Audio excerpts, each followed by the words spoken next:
embraced by the gay community for the movie and everything else. And then as soon as he came out and started dating a woman, some starlet or something, there was this huge backlash, and he was called like a traitor, and basically they accused him of, taking a gay role in order to, get that push into Hollywood type thing, which is essentially the same thing that, like, Jared Leto tried to do with the Dallas Buyers Club in order to get an Academy Award, and Tom Hanks did for Philadelphia and got an Academy Award. And it's just like, was it the Brokeback Mountain? You have two straight white male actors that are grabbing, gay parts, the gay cowboys. And I just wonder how the gay community looks at that now, especially in this, extremely woke period of time where everybody, is, so edgy and tense and ready to, cut somebody's throat over this type of thing. How do they feel about these parts in the past that really good parts that got awards and made lots of money being taken by straight heterosexual actors? And you know something? And also, too, like, if I was a major actor and someone offered me a role to do this, do that, I would turn it down. I mean, I don't give a fuck if it was $1 million. I'm not doing it. Just like Brokeback Mountain. If those were straight actors, how in the hell did they do that in that tent? It was like... Michael Caine did it. Michael Caine did it. I was just going to ask you, Michael Caine. See, I was going to ask about that earlier. It's ironic. Dressed to Kill, right? So he did it. Well, he did not. Wait, I'm not talking about that one, but you're right, Steve. He cross-dressed and dressed to kill. Now, but they didn't show him actually doing anything with another man. There was another movie with Christopher Reeves, Superman, where him and Christopher Reeve had a homosexual relationship together. What? It was something like Jigsaw or something like that. Yeah, I think exactly. I think it was Jigsaw. Oh, man, don't say he's born on my birthday. I can't take that, man. They teamed up together to kill Michael Caine's wife, and at the end, the big crescendo was Michael Caine and Christopher Reeves kissing. And I'm not talking like a peck on the cheek. They like made out. I thought it was just a quick smooch. Maybe I blocked it off. Let's say it was an open mouth smooch, but it was enough to be like, oh my god, especially back then as a kid, it's like, wait a minute, Superman's gay? I know. And you know what? It was an actual Superman, or was it them two playing at something else? No. Okay. It was something else. It was a play, based on a play. I love Anne Rice, and she right now there's a TV series called Interview with a Vampire. And you've seen the movie with Tom Cruise and I forget. She's dead. She's dead. So she's she's dead. She could not have signed off on this TV show, which is an adaptation of her original story. So whoever family sold those rights off onto this show is pandering. They've completely changed it to make it an all-inclusive. They changed the story altogether. And now, just by saying this, I'm risking, being called a racist, and I'm wearing a white cowboy hat, so this is really going to look bad. But dear God, could you write your own stories? Seriously, come up with another movie, or call it something along the Vampire Chronicles, because she had other books. Do you have to call it The Interview with a Vampire? Louis was not black, he wasn't mulatto, he wasn't, octoroon, quadroon, he was a Frenchman, if you read the original book, that's the way it went, but they had to rewrite this thing to make it an all-inclusive, and let's change the part, and they did that. And it's like, come on, you could have stacked the deck and given a lot of other parts to many different creeds and colors. Right, she took it somewhere else with that. Yeah, and not only that, the very first episode, they had Lestat and Louis up in the air having aerial butt sex, and I missed that. I didn't. That's all wrong too, because the vampires in Anne Rice's books cannot have sex. They can't. They don't. Their dicks don't work. Flat out. Sorry to be crude, but their dicks don't work. Anne Rice's vampires' dicks do not work. Anybody who's read those fucking books, and I've read all of them, because I was an idiot teenager who read those stupid books, and their dicks don't work. That's part of the things you sacrifice by becoming a vampire and living forever. And the real turn on their sex is the blood sucking blood, the sanguine, whatever the fucking. Well, fortunately, that's their shit. I have a filter on my TV that cuts out the butt sex. So. Phil, can you go back? Hey, Steve. Can you? What you got? Can you get that to me, man? Where can you fucking? I mean, is that an app or something? What the fuck? Just send me a check for $300. I'd be gladly. And Phil, Phil, are you sure when you read the book they didn't have aerial butt sex in there? No. That was a viral moment though, right there, Phil. I'm sure it was. Don't forget that. Well, if you want to watch another thing or if you want to read another Anne Rice book where there is straight up gay sex, there's one called A Cry to Heaven, and it's about the castrati. Anybody doesn't know what that is? These are the famous Italian singers that they had, 200-300 years ago with very high voices, and the way they did that was to castrate them. Anybody who doesn't know what castration is, look it up. I'm not going to explain it to you. Unix. But anyways, it kept the young boy. They did it to young boys, and it kept their voices high. They never fully sexually matured, and they had really high voices their whole lives.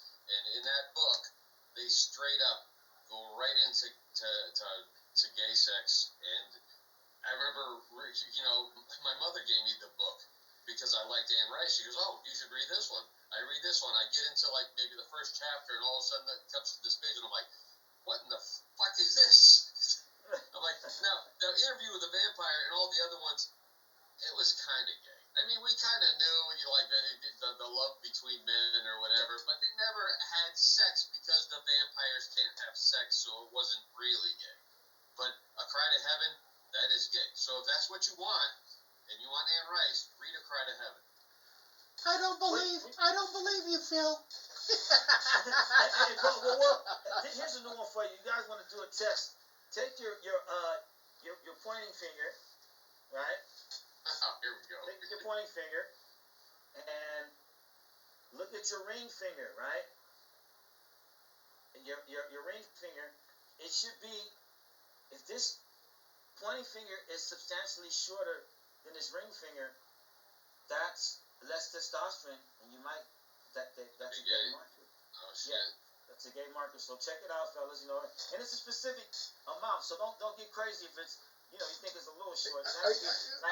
This one will probably come down to that joint like right there or some shit like that.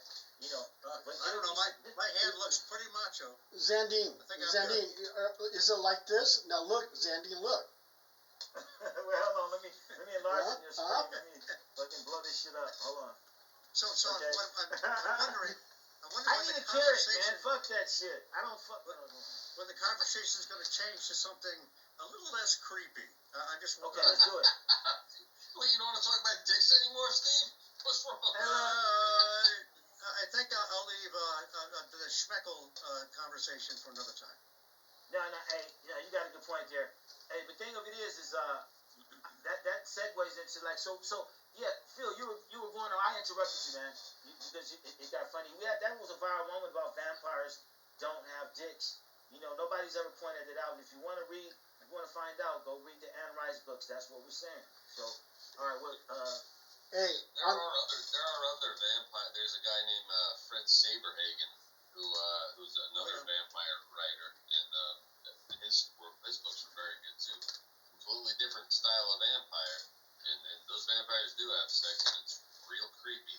And one thing I gotta say about Anne Rice is she's very, very nice because she has when she was alive, she actually sent an email to my significant other, and about her writing. And this is one of her books that my significant other finished.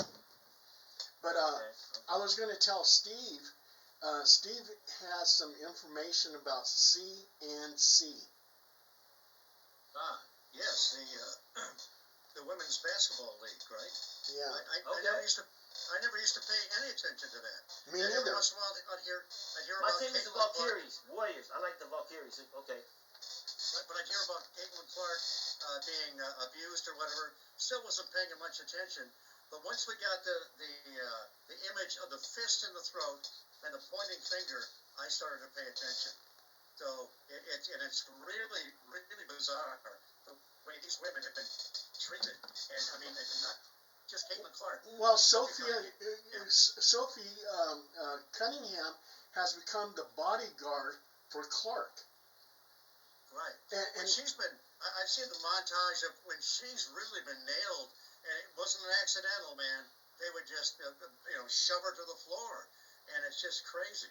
yeah, they would punch her in the throat. And this Clark, what's her name? Caitlin Clark? Is that her name? Caitlin, Man, she. Angel Reese was the first one that was like really hitting her hard, right? Angel Reese was there's a feud just between those two. Is it like the whole league that's beating up on her now? Yeah, almost. Got quite a few of them, yeah. But it's just it's mind blowing. You know, and what's also too mind blowing. What's so mind blowing is that Caitlin Clark can go ahead and shoot a basketball way on the other side of the court and make it into the basket. Swish. Like her, right? Yeah, I mean, it's like jail. It's like jail or any gang, anything else, like, or the police. Like, if you come in as an officer, young officer, and you go out to a crime scene, and you don't tape it off, there'll be some older officers that'll come there and they'll say, "Hey, look, I'm gonna help you with this," and they'll probably they'll take whatever they want to do, whatever they want. You're a rookie. You don't show that crime scene up right, anything can happen. You'll learn that hard lesson. And if you say, if they all have something, this is with any gang, if they have something and they say, "Hey, look, maybe somebody got caught with something, plants, whatever the hell it is," and they say, "Hey, man, got these plants, this fucker got caught, but he's going to jail for it, but here, you want some of these?" You in, it's like, "No, I don't want none of them." "Oh, no, you're going to take some of these." So, like, you're going to be in, and the same thing with that situation. I mean, like, with Angel Reese, and Angel Reese starts it, she's down, everybody's like saying, "Hey, Caitlin is not with us." If you get that, well, I'm not saying this happened, but if you get something like that, everybody's going all in, and they think, "Hey, look, she's getting paid, she's this and that, we've been working." There's all kind of stuff that opens up, and then people start putting this, fuel in there. So, like Steve, you said, it's bizarre right now. But you got to remember Isaiah Thomas and the guys from the old NBA. I mean, that's what the name of the game. It wasn't about how much you can score. It's like, motherfucker, can you take this punishment? Because these are big boys here. If you can't take this shit, the fuck out, right? But it's a little more than that with this here. Right. Some jealousy There really and is some an racism. excuse for malicious attacks, and the refs, they just sit with their thumbs up their butts, and even the coach, it's like they're not. But here these women are getting attention for the WNBA and making all kinds of money because of them, and they're not protecting them. They're kind of shoving them off to the side. I don't know whether it's jealousy. I have no idea. It doesn't make any sense. and they're becoming very, very famous. Nobody really watched women's basketball, and now these two are making so much drama and everything else. There's drama, action, everything that you want. It's like watching a freaking movie, and they're becoming very, very famous. And talk about famous, Indy Navarrete, an actress, she went viral, and she did such a performance in the movie Obsession. And if you ever had a woman in your life that stalked you, this movie, just like Basic Instinct, will scare the shit out of you. Because she does the role so well. Like, they're sitting in a restaurant, and the guy, he did the One Wish Willow and broke it in half.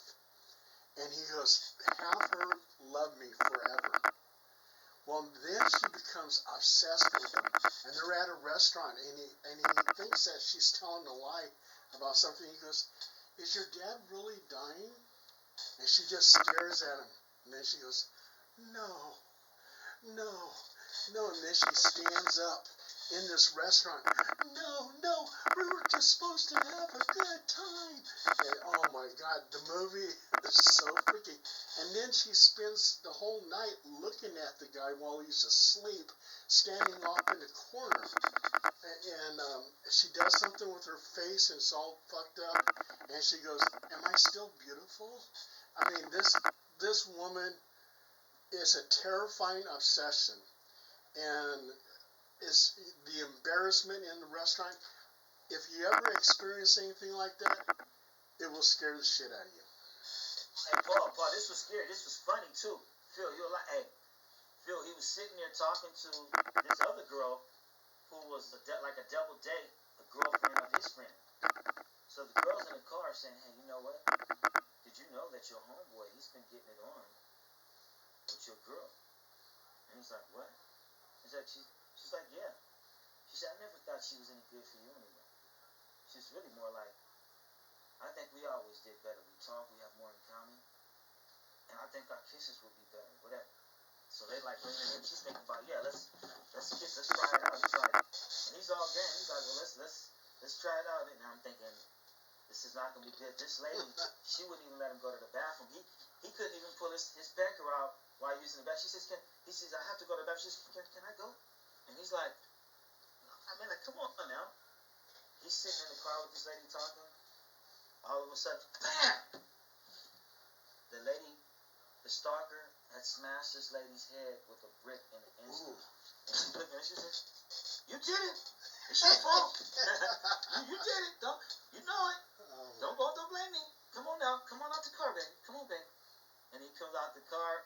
But this shit it's like the scary jump stops he's talking about. Like they're just sitting there talking, they're getting ready to kiss, and they timed it perfectly, But I knew that, I saw that coming. I'm like, man, are you crazy? This girl wants to follow you to the bathroom, and you're sitting in the car talking to another lady, and she's already like killed people. Like, she's worse than the Fatal Attraction and Sheila. Oh yeah. And there was that one scene where he says, "I'm gonna hang out with the boys tonight," and she just totally freaked out. Oh my God! I mean, it's crazy. You don't want me. Yeah, and they say that the movie now is a viral and box office success, and it's My son really liked it. Yeah, Oscar worthy. It's the #1 movie in the theaters right now. Haven't seen it. Yeah, I never saw Basic Instinct either. Although I did buy the soundtrack because it was Jerry Goldsmith, and it's a superb soundtrack. Even if you don't, even if you haven't seen the movie. Hey, you know some Phil probably likes Secrets of Skinwalker Ranch because he likes Dragon. You like it. Remember you made fun of that Dragon guy? I know Dragon. I can't remember. I think I tried watching that once, and it was just Yeah, they string you on like the Bigfoot thing, but it's kind of like the Secrets of Oak Island bullshit. Like, The Curse of Oak Island. Hole. Yeah. Well, also Blind Frog Ranch. The main owner, he died, and his son is now in prison, and he was in there he was going to get out in 1 week, and he kills his cellmate. Now he's facing life. Maybe his cellmate was very annoying. Yeah. His neurons were firing. Too much neurons. His cellmate probably, man, those guys got extra neurons firing. And once it starts... So Phil, maybe there's and I'm sorry, Paul, maybe there's an opening in Blind Frog Ranch now. You can be the lead actor. No auditions, Steve? Hey, we got about a minute and 48 seconds. Also, too, one of the things that I checked out and was mind-blowing, Nicolas Cage was supposed to be playing Superman at one point in time, and somehow it just fell through. It didn't happen. But now, that movie exists. It's a 2026 Superman Lives with Nicolas Cage, Tom Hiddleston, and Joaquin Phoenix. And I watched it. It was really good. Have you been watching Black Noir? No, I haven't. No, I haven't. Or I think or Spider Noir. That's what it is. Yeah, Spider Noir. Yeah, no, I haven't. Yeah, that's actually pretty good. It's I was impressed with it. And I don't like superhero stuff, to be honest with you, but that's the period in time they did it, and the old almost Philip Marlowe style, kind of late 30s World War II era almost, early 40s type thing they did with it. Black and white. You can watch it in black and white or color if you want. You have the choice. It's actually pretty cool. So I was digging it. We'll check it out then. Well, anyway, we're about ready for a 10-minute break, and then I'll see you guys Are we again. going to talk about the 250th birthday of United States at all? Are we going to talk about that? Oh, yeah. We can reminisce a little bit, although I think it was a bit of a dud this year. It's really didn't live up to the 250. Not like when I was a kid when we hit 200. That was a big one. But yeah, we'll talk about that when we get back. Keep your eyes open for 300.